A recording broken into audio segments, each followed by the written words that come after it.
오늘은 창세기 25장의 말씀을 중심으로 오늘의 결과로 살지 말라. 오늘 빵점이 내일 100점이 될 수 있다라고 하는 제목의 말씀을 전하고자 합니다. 인생에는 고난이 참 많이 있습니다. 고난이 뭡니까? 대부분의 고난은 이런 거죠. 뭐가 지금 없는 상태.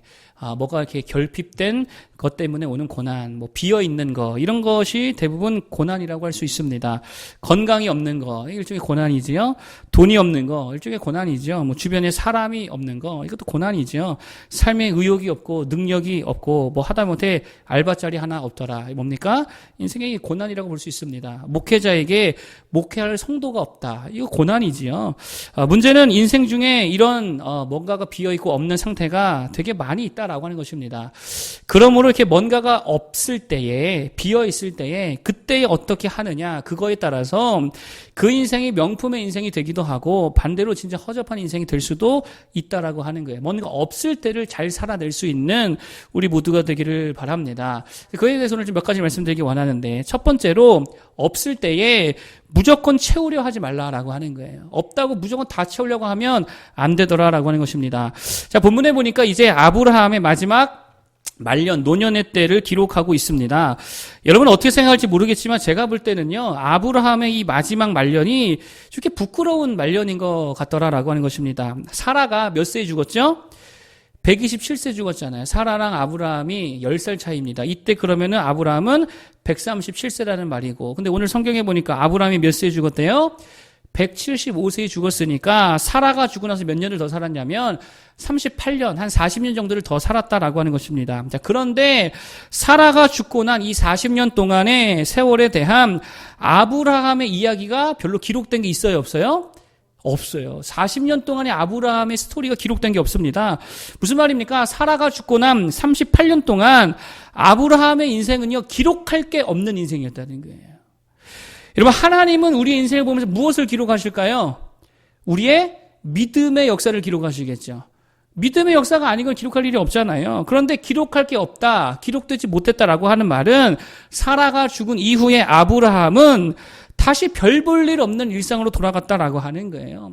물론 불신의 삶은 아니겠지만 믿음의 역사를 이루지 못하는 그냥 일상의 삶으로 돌아가 버렸다라고 볼 수 있다는 거예요. 그러니까 기록이 남아있는 게 하나도 없다는 거예요. 그런데 이 마지막 40년의 세월 동안에 유일하게 기록된 내용이 있습니다. 그게 뭐냐면 1절입니다. 한번 읽어보겠습니다. 1절 시작. 아브라함이 후처를 맞이하였으니 그의 이름은 그두라라. 아멘. 뭐를 맞이했다고요? 후처를 맞이했대요. 여러분 이게 무슨 말입니까? 여러분 아마도 아브라함은 사라가 죽고 난 후에 그 빈자리를 되게 크게 느꼈던 것 같아요. 아내가 죽고 나니까 그 빈자리를 너무 크게 느꼈던 것 같습니다. 그래서 거기에 상실감 때문에 아무것도 못했더라라고 하는 거예요. 그래서 결국 아브라함이 택한 방법이 뭐라고요? 후처를 택했다는 거예요. 그 빈자리를 어떻게든 채우려 했다라는 것입니다. 여러분 성경이 지금 이걸 잘했다고 기록한 걸까요? 잘 못했다고 기록한 걸까요? 잘 못했다고 기록하는 거겠죠. 쓸데없는 짓 했다. 지금 그거를 말하고 있다는 것입니다. 그래서 2절 3절에 보니까 그 후처를 통해 낳은 아들에 대한 명단들이 쭉 나와 있는데 여기 보니까 누가 기록되어 있냐면 잘 보겠습니다. 자 2절 자 한번 읽어보겠습니다. 시작. 그가 시므란과 욕산과 무단과 미디안과 이스박과 수아를 낳고 이 중에 우리 알고 있는 사람 하는 사람이 있죠. 누구예요? 미디안, 나머지는 다 몰라도 미디안을 알고 있죠. 3절에 알고 있는 사람 또 한 사람 나옵니다. 읽어보겠습니다. 시작. 욕사는 스바와 드단을 낳았으며 드단의 자손은 아스루 족속과 르드시 족속과 르음미 족속이며 누가 나와요? 아스루 나오죠. 자, 미디안과 아스루가 누구로부터 나왔다고요? 그두라라 하는 이 후처로부터 나왔다라고 하는 거예요. 이게 어떤 민족들입니까? 사사기에 보면 이 미디안이 이스라엘을 엄청 괴롭히잖아요. 또 아수르는요, 나중에 북이스라엘 누가 멸망시키죠? 아수르가 멸망시키잖아요. 잘 보세요. 아브라함이 쓸데없는 짓 해가지고 나중에 후손들이 엄청 괴롭힘 당하더라. 그러니까 잘했다는 게 못했다는 거예요. 못했다는 거죠. 그러므로 이런 겁니다. 빈자리 생겼다고 그거 억지로 다 채워넣지 말라는 거예요. 뭔가가 없을 때에 그거 무조건 다 메꾸려 하지 말라라고 하는 것입니다. 여러분 좀 없으면 어떻습니까? 좀 비워두면 어떻냐라고 하는 거예요. 그런데 억지로 채우려다가 오히려 망하게 되더라라고 하는 것입니다. 우리의 문제가 뭐냐면 이런 거죠. 뭔가가 비고 없어지면 그걸 좀 못 견뎌 하는 게 현대인들의 특성인 것 같아요. 아브라함과 좀 똑같습니다. 돈 좀 떨어지면 못 견디죠. 그래서 없으면 그냥 없는 대로 살아야 되는데 자꾸 빚 내잖아요. 카드 빚 내고 마이너스 통장 내고 어떻게든 세워서 그거를 메꾸려 한다라고 하는 거예요. 그러니까 이게 잘 안 된다는 거죠. 애인 없으면 어때요? 애인 없으면 근데 견디지를 못하니까 이 여자 만나고 저 여자 만나고 맨날 바꿔가며 만나고 그러고 있다는 거예요. 인기 좀 없으면 어때요? 근데 인기 없는 상태를 못 견뎌가지고, 남들의 관심 없는 상태 못 견뎌가지고, 친구 없는 상태 못 견뎌가지고, 혼자 있는 거 못 견뎌가지고, 외로움을 못 견뎌가지고, 맨날 어떻게든 그거 메꾸고 채우려고 하고 있는 인생을 살아가고 있더라라고 하는 거예요. 먹을 거 없을 때 못 견디죠. 동역자 없으면 뭐 혼자라도 하면 되는데, 그거 못 견뎌가지고, 동역자 없이도 하면 될 수 있는데, 그저 억지로 그냥 엄한 여자 데려다가 전도사 세워가지고 함께 동역하다가 이상한 일들이 일어나고, 이렇게 되더라는 거예요. 그 억지로 채울 게 아니다라고 하는 것입니다. 성경의 대표적인 예를 하나 든다면 사울이죠. 초반에 왕 되고 나서 인기가 엄청 올라갔습니다. 왕이 없었으니까요. 얼굴 잘생겼죠. 훤칠하죠. 키 크죠. 싸움 잘하죠. 그러니까 인기가 엄청 올라갔습니다. 그런데 골리앗과의 싸움 이후에 이게 완전히 인기가 누구에게 넘어갑니까? 다윗에게 넘어가요. 사울은 천천히 이로되 다윗은 만만히 이로다. 여자들이며 아이들이며 뭐 군사들이며 장수들이며 막 다윗만 좋아하더라라고 하는 거예요. 그때에 사울이 한 행동이 뭡니까? 아니 좀 다윗이 인기 얻으면 어때요? 그냥 그렇게 내버려둬도 되는데 다시 인기 찾으려고 다시 그 인기 메꾸겠다고 하나님 좋아하는 일을 안 하고 사람들 좋아하는 대로만 따라다니고 그리고 다윗을 죽여버리려고 하고 그러니 결국에는 다 빼앗기고 다 놓쳐버리고 더 망치는 인생 되더라는 거예요. 여러분 그러므로 우리 삶에 뭔가 비었을 때에 그거 억지로 다른 걸로 채우려고 할 게 아니라 일단 기도부터 해야 될 줄 믿습니다. 뭔가 비어졌다, 자리가 비었다, 없어졌다, 뭐부터 하자고요? 기도로 채우라는 거예요. 억지로 다른 걸로 채우려고 하는 게 아니고. 사라가 죽었을 때 아브라함이 뭐 했어야 됩니까? 기도했어야지요. 다른 여자로 메꿀 게 아니라 남은 노년을 기도하면서 하나님 바라보면서 40년을 살았다라고 한다면 에녹과 같은 인생이 되었을 거 아닙니까? 얼마나 더 귀하고 얼마나 더 가치가 얼마나 더 믿음의 일들, 기도 응답의 일들이 얼마나 더 많이 기록되었을까라고 하는 거예요. 근데 기도를 안 해요. 여러분 이삭이 결혼하고 나서 20년 동안 아이가 안 생겼다고 기록되어 있잖아요. 그러면 이때 아브라함 안 죽었거든요. 그러면 아버지가 뭐 해줘야 됩니까? 축복기도 해줘야죠. 근데 기도 한마디 안 해줍니다. 손자들 태어났을 때 안 죽었거든요. 그럼 뭐 해줘야 돼요? 기도해줘야 될 거 아니에요. 그런데 기도 한마디 안 해줘요. 아브라함의 인생 말년이 이렇게 망가졌다는 거예요. 반면에 본문에 이삭은요 달랐습니다. 40세에 말씀드린 대로 리브가와 결혼했는데 아이가 안 생기더라라고 하는 거예요. 이삭이 40세니까 아브라함은 140세 되겠죠. 100세에 낳았으니까. 그러니까 아이가 안 생겼습니다. 빈 상태죠. 없는 상태죠. 이때에 억지로 채우려고 후처 데려다가 다르게라도 아이 낳아보자. 이랬어요? 안 그랬어요? 안 그랬습니다. 뭐 했습니까? 기도했다는 거예요. 간구했습니다. 하나님께 구했습니다. 이거 단순히 이렇게 기록되어 그렇지 사실상 20년 동안 기도했다는 말이거든요. 20년 동안 하나님 앞에 간구하고 기도했습니다. 그럴 때에 하나님께서 응답해 주시더라는 거예요. 그것도 쌍둥이로. 여러분 예수님이 부활하시고 40일 후에 하늘로 올라가셨죠. 승천하셨죠. 여러분 잘 보세요. 제자들의 입장에서는요. 예수님 자리가 비어버린 겁니다. 그랬을 때에 만약에 이 제자들이 다른 스승 모시자고 채우려고 했다라고 한다면 어떻게 되었을까요? 이 공동체는 말 그대로 이단 공동체 되는 거예요. 뭐 역사의 기록도 아마 안 됐을 거예요. 근데 어떻게 했습니까? 예수님 승천하시고 난 다음에 빈 자리 놓고 10일 동안 예루살렘에 모여서 기도했을 때에 뭘로 채워주시죠? 성령으로 채워주시더라는 거예요. 여러분 이 원리를 깨닫는 모두가 되길 바라겠습니다. 억지로 채우지 마십시오. 하나님께 기도부터 할 수 있기를 바라겠습니다. 그러면 하나님의 때에 하나님의 방법으로 더 좋은 것들로 하나님이 채워주실 줄로 믿습니다. 한 남자 성도분이 평소에 그렇게 몸이 허약했대요. 그래서 나중에는 이제 버스나 전철 타고 다니기가 너무 힘이 들어가지고 어쩔 수 없이 택시를 타고 다녔다라고 합니다. 근데 문제는 택시비가 많이 드니까 이거 뭐 돈 벌러 다니는 건지 택시 타러 다니는 건지 돈 쓰러 다니는 건지를 모르겠더라고 하는 게 그래서 하나님 앞에 기도를 했대요. 돈을 좀 더 벌어가지고 하나님 자동차를 구입하게 해달라고 몸이 너무 힘드니까 이 상태로는 안 되겠고 좀 더 좀 잘 벌어서 자동차를 타고 다닐 수 있도록 해달라고 기도를 했대요. 근데 오히려 자꾸 상황이 더 나빠지더라는 거예요. 그래서 훨씬 더 많이 가난해졌다라고 하는 것입니다. 그래서 어쩔 수 없이 상황이 그러니까 자전거를 타고 다니게 되었다는 거예요. 벌써 좀 결론이 예상되지 않습니까? 그렇게 수년이 지나자 어떻게 되었을까요? 건강이 회복된 거예요. 자전거를 타고 그렇게 오랫동안 하루에 그냥 한두 시간씩 타고 다니니까 건강이 회복되더라는 것입니다. 여러분 잘 보세요. 허약한 모습으로 그저 죽어가는 모습으로 자동차 타고 다니는 게 축복일까요? 건강하게 자전거 타고 다니는 게 축복일까요? 건강하게 축복이겠죠. 왜요? 건강하면 다른 일을 할 수 있잖아요. 돈 버는 일 더 할 수 있잖아요. 기회가 열리잖아요. 그러니까 그게 더 축복된 일이죠. 그러니까 억지로 비워 있는 거 채우려 하지 말고 일단 뭐부터 하자고요? 기도부터 하라는 것입니다. 기도로 채우기 바랍니다. 그러면 하나님의 때에 하나님의 방법으로 최적의 것, 최선의 것으로 하나님이 다 채워주실 줄로 믿습니다. 두 번째로 말씀드릴 것은 이런 거예요. 없이 시작함에 유리함을 보라라고 하는 것입니다.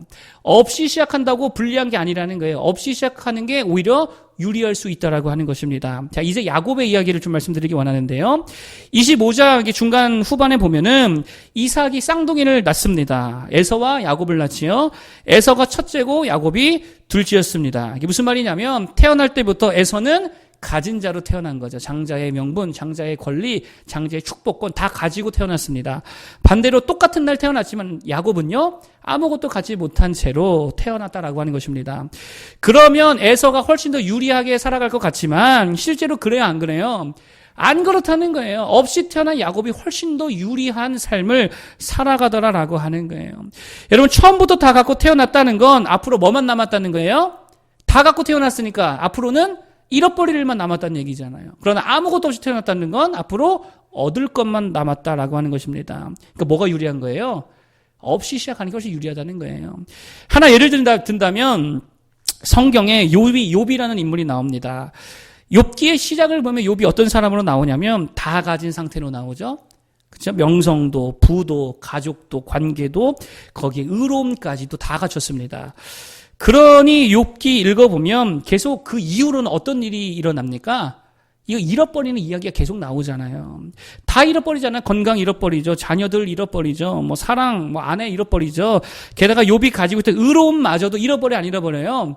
잃어버리잖아. 하나님을 불평하고 원망하고 하나님 어떻게 이럴 수 있습니까? 자기 태어난 날 저주하고 자기의 의로움도 결국은 믿음도 다 까먹더라라고 하는 것입니다. 다 갖고 있었으니까. 그런데 다시금 어떨 때부터 반전의 역사가 일어나냐면 언제부터 다시금 채워지는 인생이 되어져요? 다 잃고 난 다음부터. 그때부터는 하나하나 다 얻게 되는 인생이 시작되더라는 거예요. 요셉도 마찬가지입니다. 아버지의 편애받을 때, 채색옷 입었을 때 다 갖춰졌잖아요. 그때는요, 다 빼앗깁니다. 옷 빼앗기죠. 권세 빼앗기죠. 사람 빼앗기죠. 가족 빼앗기죠. 다 빼앗깁니다. 그런데 아무것도 없어지니까 그때부터 뭐가 시작됩니까? 하나님의 채우시는 역사가 시작되더라라고 하는 거예요. 이런 미국이 원래 소련보다 우주 개발에 있어서 훨씬 더 늦었잖아요. 어느 날 갑자기 미국 상공에 번쩍거리는 빛덩어리가 막 왔다 갔다 하더라라고 하는 것입니다. 라디오에서는 삐삐거리고요. 무선기들은 주파수가 안 잡히고 야 이거 무슨 난리인가. 어떤 사람들은 외계인이 쳐들어왔나 뭐 이렇게까지 생각했다라고 하는 거예요. 알고 봤더니 세계 최초로 소련에서 지구 궤도에 스푸트니크 발음이 좀 어려운데 스푸트니크라고 하는 인공위성을 최초로 띄웠다라고 하는 거예요. 경악할 만한 일이었습니다. 어떻게 공산주의 국가가 이 민주주의 국가보다 훨씬 더 이런 것들이 빠를 수가 있을까? 다 경악했다는 거예요. 이때가 1957년 10월 4일입니다. 그래서 부랴부랴 미국도 인공위성 개발하고 있었으니까 부랴부랴 어떻게 해가지고 2달 후에 인공위성 쏘아 올렸대요, 미국에서도. 그런데 어떻게 됐냐? 세계가 다 보고 있는데 이륙하자마자 폭발하면서요. 전 세계로부터 조롱과 창피를 당했다라고 하는 거예요. 아까 소련에서 띄운 그 인공위성 이름이 뭐라 그랬다고요? 스푸트니크. 근데요, 미국이 쏘아 올린 인공위성이 올라가자마자 터졌잖아요. 그러니까 사람들이 이 스푸트니크라고 하는 말에다가 합성어를 붙여가지고 카푸시라고 하는 단어를 붙여서 카푸시라는 말은 망가졌다라는 뜻이거든요. 그래서 망가진 인공위성 그런 뜻으로 카푸트니크라고 불렀대요. 조롱한 거죠. 또 실패라는 떨어졌다는 뜻의 플럽이라는 것을 붙여가지고 플로프니크라고 붙여서 조롱하기도 하고 스테이 가만히 있더라 아무것도 못하더라라고 의미해서 스테이푸트니크라고 조롱했다라고 하는 게 그러니까 미국이 얼마나 자존심이 상했겠냐라고 하는 것입니다. 그런데 말했지만 여러분 바닥을 치면 앞으로는 무슨 일밖에 안 남아 있습니까? 솟아날 일밖에 안 남아 있잖아요. 그래서 당시 미국 대통령이 존 F 케네디였는데 그가 이제 대통령이 되면서 1961년도에 뭐라고 발표를 하냐면 이렇게 발표합니다. 1960년대가 끝나기 전에 그 9년 남은 거잖아. 61년이니까 10년 안에 9년 안에 우리가 달에 사람을 보내겠습니다. 이렇게 말했다는 거예요. 여러분 이때 당시에는 거의 이거 헌증과 같이 보일 만큼 말도 안 되는 비전을 제시하는 거거든요. 그런데 전 국가적인 개발에 이때부터 착수하게 되었다라고 하네요. 그래서 결국에 진짜 그 대통령의 공약대로 1969년 60년대 마지막 69년 7월 20일에 그 유명한 닐 암스트롱이 달 표면에 발을 딛게 되는 사건이 일어나게 됩니다. 여러분 잘 보세요. 없이 시작하는 거, 뒤쳐져 시작하는 게 사실은 더 유리하다는 거예요. 야곱도 마찬가지죠. 결국 어떻게 되었습니까? 장자의 명분을 빼앗아 오잖아요. 장자의 축복 다 가져오잖아요. 영적인 권세, 물적인 권세 하나님께 다 받잖아요. 여러분 없이 시작한다는 게 무슨 말입니까? 더 간절하다는 거죠. 없이 시작하니까 더 간절한 거예요. 더 절박한 거예요.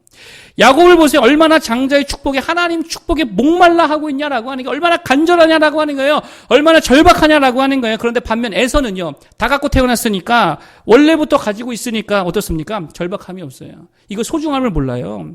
그러니까 야곱은 점점 더 얻어만 가고 에서는 점점 더 다 잃어가더라. 결국 역전되더라는 거예요. 여러분 그러니 뭐가 더 유리한 삶입니까? 하나님 앞에서는요. 없는 게 훨씬 더 유리한 줄로 믿습니다. 신약 성경 보세요. 누가 유리해요? 거지가 유리하죠. 예수님께 거지가 유리합니다. 누가 유리해요? 병자들이 유리합니다. 누가 유리합니까? 소망하는 죄인들이 더 유리하더라는 거예요. 여러분 잘 보세요. 누가 주님을 만나고 누가 주님의 은혜를 받고 누가 주님의 큰 사랑을 받습니까? 거지들이 다 받잖아요. 병자들 다 받잖아요. 죄인들이 다 받잖아요. 반대로 책망 듣고 욕먹고 심판받는 자들이 누구입니까? 당시 부자들, 당시 의인들, 지도자들, 바리새인들, 율법 교사들. 있는 자들은요. 다 주님 앞에 비난받고 심판받았다는 거예요. 그러므로 없다고 뒤처졌다고 절대로 절망하지 말기를 바랍니다. 사실 그래서 더 빨리 갈 수 있다는 거예요. 없기 때문에 더 빨리 갈 수 있는 거예요. 알렉산더 대왕과 나폴레옹 둘 다 위대한 왕들이죠. 공통점이 하나 있다라고 합니다. 그게 뭐냐면 이들의 군대는요. 지지리도 가난했대요. 그래가지고 이들의 목표가 뭐냐? 빨리 전쟁에 승리해서 빨리 이 약탈을 해야 되겠다. 그러니까요, 기동이 빠를까요, 느릴까요? 엄청 빨랐다. 배고프니까 엄청 빨리 달리고, 뭐 짐도 없으니까, 보급품이 없으니까 엄청 빨리 갔다는 게 그 기동력 때문에 가는 곳곳마다 승리하게 되더라. 결국 세계를 제패하게 되었습니다. 여러분, 고난의 장점이 뭡니까? 남들보다 가진 게 없는 장점이 뭐냐라고 하는 거예요? 하나님께 가기에 빠르죠. 있으면 빨리 못 가죠. 없기 때문에 빠른 거예요. 돈 없으니까 돈 계산할 일 없잖아요. 돈 의지할 일 없잖아요. 그러니까 누구에게 바로 갈 수 있습니까? 하나님께 바로 갈 수 있는 겁니다. 그러니까 훨씬 더 유리하지요. 아프니까 뭐예요? 아플 때 일 못 하잖아요. 아프니까 다른 거 못 하잖아요. 뭐 할 수 있습니까? 하나님께 빨리 갈 수 있잖아요. 아플 때. 유리한 거죠. 죄인이니까 더 빨리 십자가 붙들 수 있다는 거예요. 자기가 의롭다고 생각하는 사람들 십자가 못 붙듭니다. 누가 붙듭니까? 죄인들이 붙드는 거예요. 그러니 이게 훨씬 더 유리하다라고 하는 거예요. 없다고 슬퍼하지 말고 뒤처졌다고 절망하지 말고 그것을 유리함으로 바꿔 하나님께 더 빨리 달려갈 수 있는 여러분들 되기를 간절히 축복합니다. 마지막 세 번째 드릴 말씀은 이런 겁니다. 오늘의 결과로 살지 말고 목적 붙들고 살아라. 설명을 드릴게요. 오늘의 결과로 산다는 게 뭐냐면 이런 거죠. 오늘 나에게 주어진 거, 이게 결과잖아요. 오늘 내 삶에 주어진 거. 주머니에 돈 얼마 있는가. 이거 오늘의 결과잖아요. 내 주변에 날 지지해준 사람들이 몇 명 있는가. 이게 오늘의 결과잖아요. 지금 현재 내가 가지고 있는 능력들, 자원들, 오늘의 성적표, 이게 뭐예요? 오늘의 결과라는 거예요. 그러니까 오늘의 결과로 사는 인생들은요, 맨날 뭐 할까요? 오늘의 결과 놓고 맨날 누구 때문에 이렇게 됐다, 과거 뭐 때문에 이렇게 됐다, 아무개 때문에 이렇게 됐다, 코로나 때문에 이렇게 됐다, 운 나빠서 이렇게 됐다, 결과 놓고 맨날 한탄만 하고 있다는 거예요. 반면에 목적으로 사는 사람은 어떻게 살아가느냐? 과거 생각 안 합니다. 오늘 별로 보지 않습니다. 오늘의 결과를 별로 보지 않는다는 게 뭐만 봅니까? 미래만 보는 거예요. 뭐만 봐요? 목표만 보는 거예요. 뭐만 봐요? 오늘과 전혀 상관없는 꿈을 바라보며 나아가는 거예요. 오늘의 입장과 상관없는 꿈을 바라보며 나아간다는 것입니다. 아까 존 F 케네디가 이런 말 했다 그러죠. 앞으로 9년 안에 달에 사람을 보내겠습니다. 라고 말했을 때 여러분, 그때 당시에는 이 말이 현실을 반영한 말이 아니었다는 거예요. 현실적으로 가능한 말이 아니었다는 것입니다. 아까 말씀드렸잖아요. 인공위성 하나도 못 쏴가지고 쏘다가 터뜨리고 조롱받던 그때였습니다. 무슨 제대로 된 연구 개발 시설이 없었습니다. 기술이 있었던 것도 아닙니다. 누가 달에 가본 것도 아니고 방법을 알고 있었던 것도 아닙니다. 무슨 변수가 어떻게 일어날지 아무것도 모르는 그런 불확실성의 상황이었다라고 하는 거예요. 그러니 현실을 보고 오늘의 결과와 성적표만 보면 그렇게 말할 수 없는 거예요. 그렇게 꿈꿀 수가 없습니다. 그런데 존 F 케네디는요, 오늘을 보지 않고 내가 가진 자원을 보지 않고 뭐를 붙들었습니까? 목적을 붙들고 꿈을 붙들고 미래를 붙들었다라고 하는 거예요. 그러니 실제로 9년 만에 그 목표를 달성하게 되더라는 거예요. 인생 바보들이 누구냐? 자꾸 오늘의 성적표만 쳐다보는 것입니다. 오늘의 성적표만 쳐다보는 거예요. 오늘 번 돈을 그것만 세보는 거예요. 그래서 오늘 내 수준만을 보는 거예요. 그리고 그 수준에 맞춰서 내일도 살아가는 거예요. 바보 같은 인생이죠. 오늘의 성적표를 가지고 내일도 살아가요. 나는 이 정도 수준이지. 나는 이 정도밖에 못하지. 내일도 그렇게 살아가요. 여러분들 잘 생각해 보면 여러분 오늘 열심히 살았어요? 오늘의 성적표를 놓고 볼 때 오늘 내가 열심히 살았냐고요. 오늘 정말 믿음으로 사는 결과냐고요. 오늘 정말 엄청난 열정과 노력과 희생으로 산 결과가 오늘의 이 결과냐는 거예요. 아니죠. 오늘은요, 게으름의 결과고요. 오늘은요, 내 인생 최악의 날 중에 하나에 불과하더라는 거예요. 그런데 우리들은 이 오늘을 보고 우리의 일평생 전체를 다 그럴 거라고 막연하게 생각하고 있다는 거예요. 오늘 꼴찌면 내일도 일평생 꼴찌처럼 살 것 같다라고 생각하면서 그 꼴찌의 기준에 맞춰서 살아가고 있다라는 것입니다. 그게 마귀가 주는 생각이라는 거예요. 여러분, 그래서 성경이 주는 이야기들의 특징이 뭐냐면 오늘과 내일은 완전 다르다는 거예요. 지금까지의 성적으로 살지 않더라는 거예요. 오늘만 보지 않더라는 거예요. 꿈을 보고 미래를 보고 목적을 붙들었다라고 하는 것입니다. 여러분, 특히 우리들은 어떤 꿈과 어떤 미래와 어떤 목적을 바라봐야 됩니까? 하나님의 꿈을 봐야겠죠. 하나님의 목적을 붙들어야 되겠죠. 하나님이 이끄시는 그 미래를 바라봐야 될 줄로 믿습니다. 그게 오늘이랑 무슨 상관이냐는 거예요. 오늘의 성적표와 아무 상관없다라고 하는 것입니다. 그래서 믿음의 인생은요, 여러분 이거 꼭 기억하시기 바랍니다.